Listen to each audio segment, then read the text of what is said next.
Reed Richards और उसकी team fantastic force एक कॉस्मिक जंग में है, जहां एक माँ का प्यार गैलेक्टस जैसे देवता के खिलाफ खड़ा है। ये कहानी है एक बच्चे के जन्म की, जो पूरी दुनिया की तकदीर चेंज कर देता है। कहानी शुरू होती है रीड रिचर्ड्स और उसकी वाइफ सूजन स्टॉर्म एक शाम डिनर के लिए तैयार हो रहे थे। सू ने रीड को एक खुशखबरी दी कि वो प्रेग्नेंट है। 2 साल से वो दोनों कोशिश कर रहे थे, लेकिन हर बार नाकाम रहे। रीड के चेहरे पर खुशी के साथ थोड़ी परेशानी भी थी। दोनों के अंदर का डीएनए बदल गए थे। रीड को फिक्र थी कि उनका होने वाला बेबी कहीं इससे अफेक्ट ना हो। सुई मुस्कुराए और कहा, जो भी होगा हम तैयार हैं। टीवी पर द टेड गिलबर्ट शो चल रहा था, जहां होस्ट टेड गिलबर्ट पिछले 4 सालों का सफर याद कर रहा था।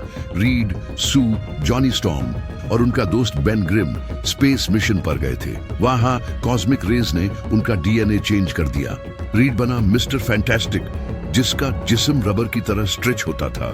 सू बनी द इनविजिबल वुमन, गायब होने और फोर्स फील्ड बनाने की पावर के साथ। जॉनी द ह्यूमन टॉर्च, आग में बदल जाता था। और बेन ग्रिम द थिंग, जिसका जिस्म पत्थर जैसा सख्त हो गया। न्यूयॉर्क में लोग उन्हें अपने हीरोज मानते थे।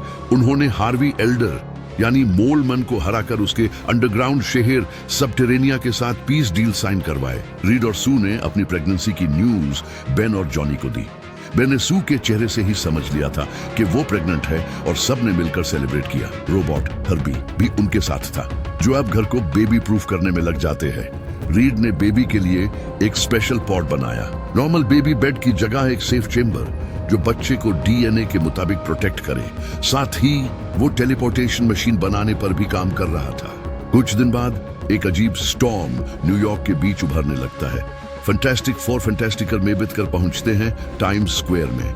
वहां उनके सामने एक अजीब एलियन इंसान जैसी शक्ल आती है। द सिल्वर सर्फर एक ठंडी लेकिन भारी आवाज में कहती है, तुम्हारी दुनिया खत्म होने वाली है, गैलेक्टस आ रहा है। सिल्वर सर्फर ने कहा उसका काम नए प्लैनेट्स ढूंढना है और अब जमीन उसके मालिक के लिए नेक्स्ट टारगेट है।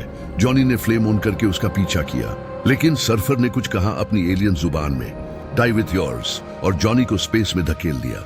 रीड ने सिल्वर सर्फर के रास्ते का पता लगाया और डिटेल में स्टडी करने लगा। उसने देखा जहां जहां सर्फर गई वो प्लैनेट्स गैलेक्टस ने खा लिए। टीम ने डिसाइड किया, अब इससे पहले कि वो हम तक पहुंचे, हम उसके पास जाएंगे। न्यूज कैमरास लाइव स्ट्रीम कर रही थी। पूरी दुनिया उन्हें आसमान में जाता देख रही थी। उनका स्पेसक्राफ्ट एक दूसरे प्लैनेट के पास पहुंचा, जहां गैलेक्टस का जहाज उन्हें खींच लेता है। शिप पूरी तरह हिलने लगी थी। गैलेक्टस की एनर्जी उनके करीब आ रही थी। वहां उनकी मुलाकात दोबारा सर्फर से होती है। उसने बताया, मैं अपने मालिक के लिए नए वर्ल्ड्स चुनती हूँ। जॉनी से कहती है, मैं चाहती हूँ तुम अपनों के साथ मरो। फिर सामने आता है गैलेक्टस, एक महा कॉस्मिक बीइंग। रीड उससे कहता है, जमीन को छोड़ दो, लेकिन गैलेक्टस ने सुई के बच्चे को महसूस कर लिया। उसके अंदर एक ऐसी ताकत थी जो उसकी भूख हमेशा के लिए मिटा सकती थी। गैलेक्टस ने उन्हें एक डील दी, अगर तुम मुझे अपना बच्चा दे दो तो मैं तुम्हारी दुनिया बख्श दूंगा।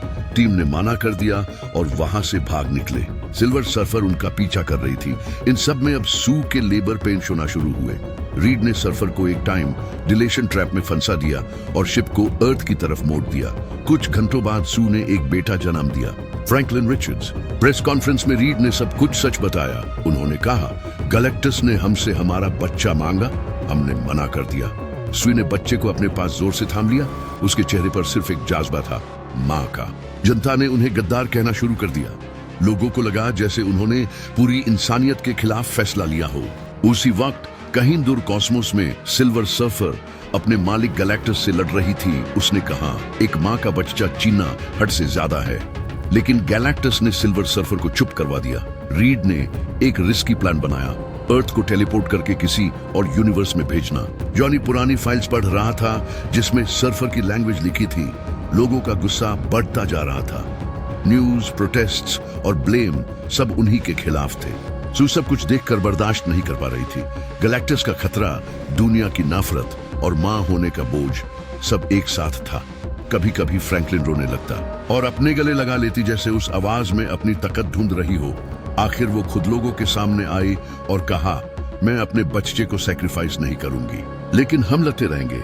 उसके जज्बाती लफ्जों ने लोगों का विश्वास वापस लौटा दिया। टेलीपोर्टेशन टावर्स बन गए थे। रीड ने प्रोग्राम स्टार्ट किया, लेकिन सिल्वर सर्फर ने उन्हें डिस्ट्रॉय करना शुरू कर दिया। जॉनी ने उससे रोका और कहा, मुझे तुम्हारा पास्ट पता चल गया है। उसका असली नाम था शल्लाबल।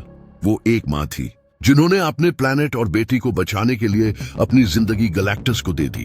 रीड ने एक आखिरी प्लान बनाया। उसने सोचा फ्रैंकलिन को चारा बनाकर गैलेक्टस को फंसाया जाए। मोलमन ने मदद की और अपने जमीन के नीचे वाले शहर में न्यूयॉर्क के लोगों को पनाह दी। पूरा शहर अब खाली था। गैलेक्टस आया। उन्होंने गैलेक्टस को ट्रैप करने की कोशिश की।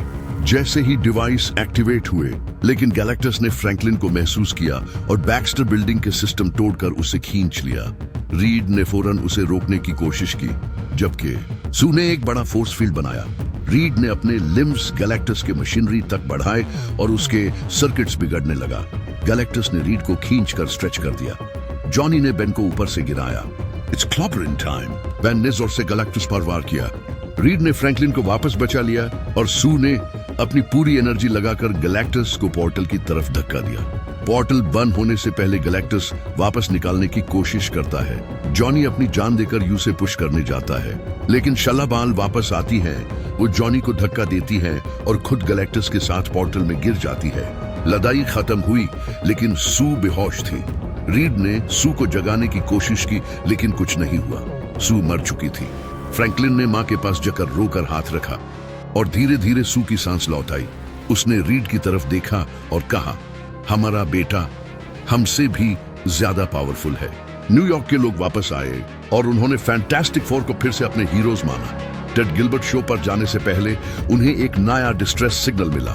रीड, बेन, जॉनी, सू और छोटा फ्रैंकलिन फैंटास्टिक कार में बैठे। रीड फ्रैंकलिन की कार सीट एडजस्ट करते हुए मुस्कुराया और फैंटास्टिक फोर एक नई मिशन पर चले गए। 4 साल बाद सू अपने बेटे फ्रैंकलिन को बेड टाइम स्टोरी सुना रही थी।